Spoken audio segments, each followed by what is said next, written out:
खेती में रासायनिक उर्वरकों का प्रयोग करने वाले किसानों के लिए उत्तर प्रदेश के शामली की सुमन और उनके साथ जुड़ी अन्य 20 महिलाएं किसी प्रेरणा से कम नहीं हैं।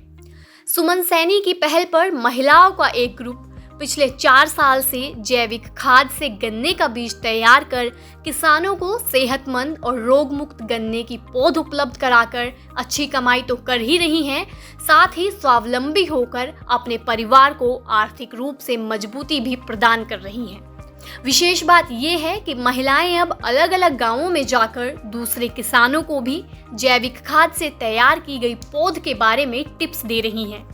इसके लिए कृषि विभाग के अधिकारी भी इन महिलाओं को सम्मानित कर चुके हैं।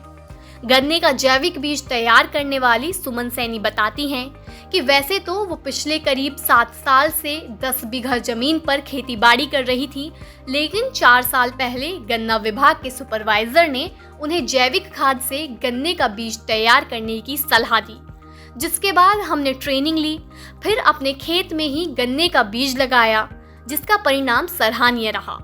उसके बाद हमने अपने साथ 20 अन्य महिलाओं को भी जोड़कर हर साल 2 लाख से अधिक पौध तैयार कर रही हैं। इन पौध को शामली के अलावा अन्य दूसरे किसानों को भी सस्ते दरों पर उपलब्ध करवा रही हैं।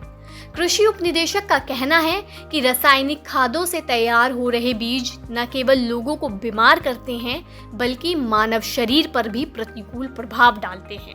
स्पष्ट है कि इन महिलाओं ने अपने प्रयासों से समाज के दूसरे लोगों के लिए जो आदर्श प्रस्तुत किया है, वो प्रशंसनीय है।